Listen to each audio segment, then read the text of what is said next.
Hey everybody, I've got a little bit of a update video today and a few different things to cover. Just very different things today, and I call this video a shout, a box, a peek, and this week. I was going to say next week, but I think I got that wrong, so I'm going to change it to this week. A shout, a box, a peek, and this week. So, first of all, I'm going to start with the shout.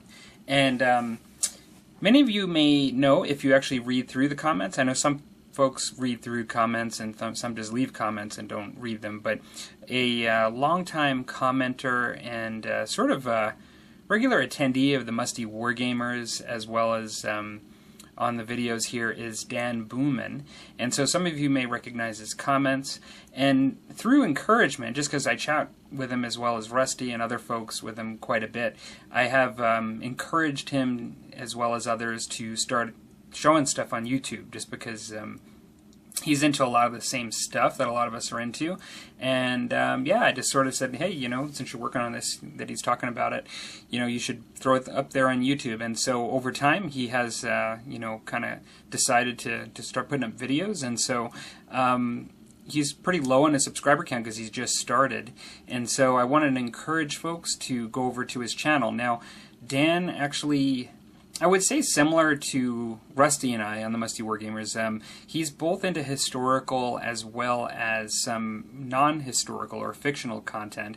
I've always thought of his interests and talking with him about things like musket and tomahawks and bolt action and things like that, sharps practice, that he's more of a historical guy, but it turns out that he has an interest in old Warhammer fantasy as well, Warhammer fantasy battles, and so on his channel, you'll first see, because he's just put up one video, but he's, I won't sort of spoil the video, but I'll just say that, you know, like he's starting out showing some of his historical stuff. But you do get a sneak peek in there as well. And so if you're interested in seeing stuff, you know, on either side of those genres, I do recommend checking out and supporting Dan Buman's channel. And so I will put a link in the description below. And yeah, hopefully you'll enjoy that, his first video. So shout out to Dan Buman. Now that would be the shout. Now I said a shout, a box, a peek, and this week, but I think what I'm going to do next is the peek, which you're seeing right here, and you're getting a peek at my Warlord Titan for Epic Warhammer 40,000.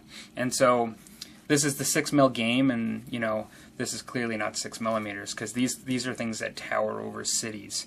This is the biggest Titan that I have for this game.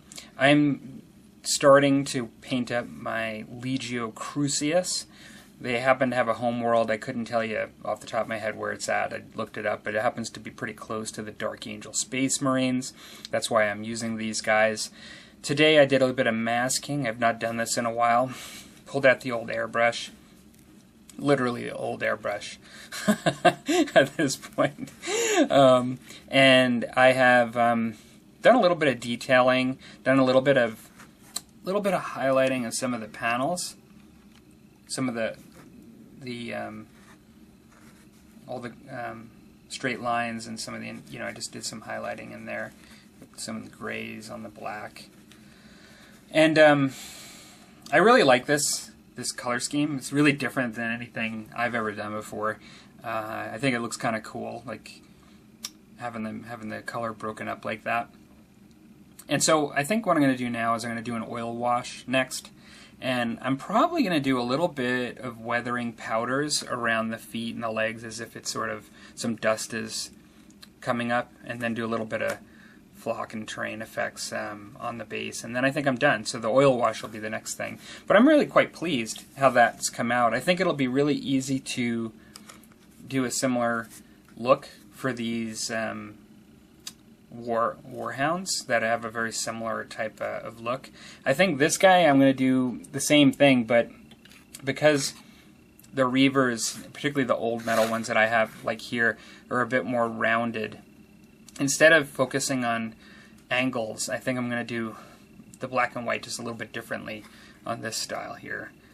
But yeah, that's the sort of start of my Titan maniple. And I had so much fun with this thing. I really like this thing. I'll be honest, I'd kind of like to get another, even if I'd never use it.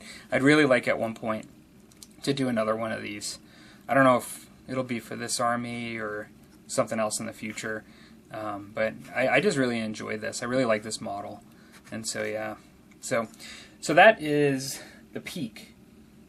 Now I've got the box, and I got something in the mail today.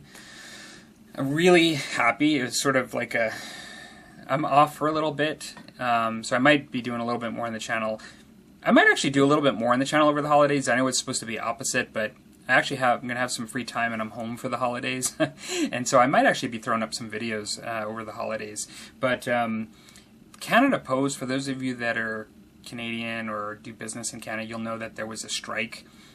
It was sort of like a rotating strike about a month ago, and it ended in the beginning of December. And really the mail's been a bit unpredictable.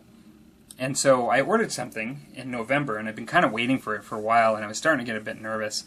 But I kind of took it easy and just waited and figured I would just in the new year send a message if I didn't get it. But I'm just going to box this, because I got what I was expecting today. Let's see here. Hang on.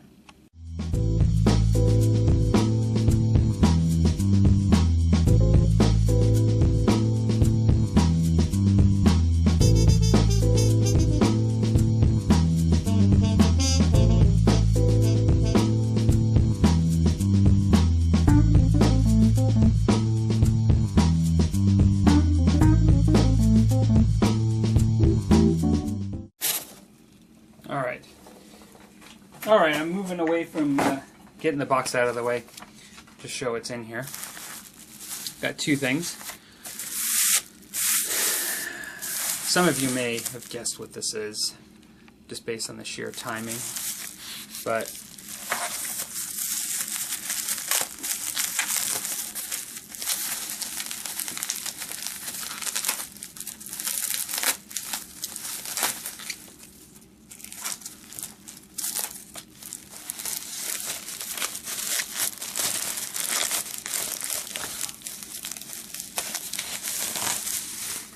it is here. It's kind of shiny, it's hard to see, but I was going to say, kind of goofing around, it's the rules for Saga. I'm getting into it. No, it's this is the Saga Book of Battle, so it's like the Saga rulebook. It's thicker actually, but it's got a lot of blood on the front because some battles are going to be happening.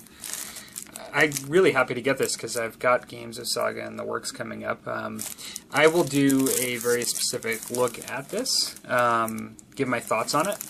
But I'm really excited for this. Really excited. And given that this was coming from Gripping Beast, I decided to place an order for something else. Something I've been wanting for a while from them.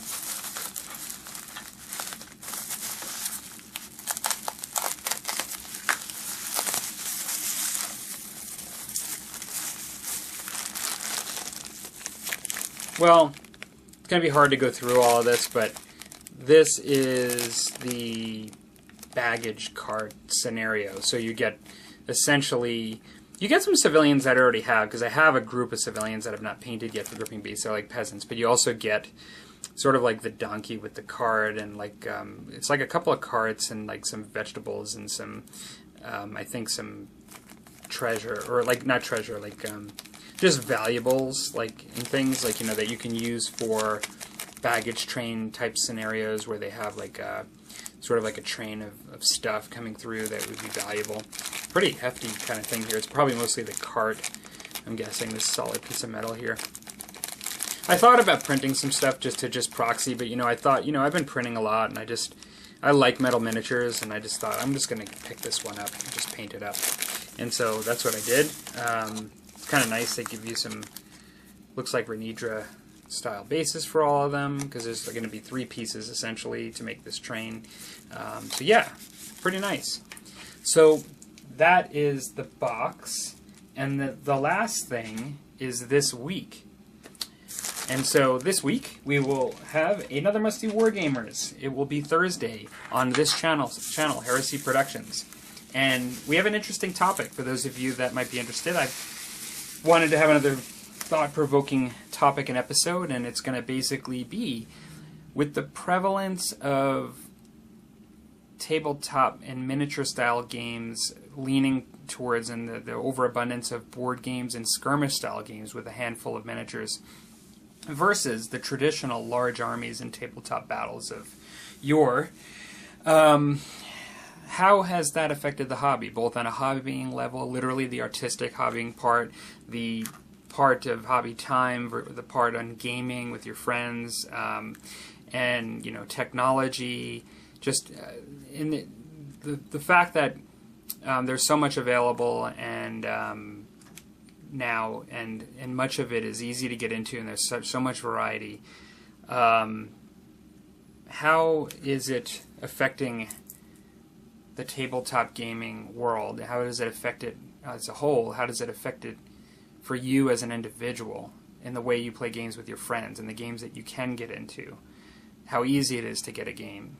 All of these things based on the changes in the industry, and mainly I'm narrowing it down to this point of, given the prevalence of the large number of board games that are sort of miniature style board games and skirmish games, how does that affect gaming these days for the traditional wargaming, and how has that changed things? And so we will have an interesting discussion on Thursday about that. Rusty, as usual, will be joining me. Given that my wife has got me another advent calendar this year of beer, I will pull out Thursday's beer, and I have no idea what it is, but I will be drinking it on Thursday. And so thank you for stopping by, and if you've wondered, I've already had Tuesday's beer from my advent calendar, and we'll see you then.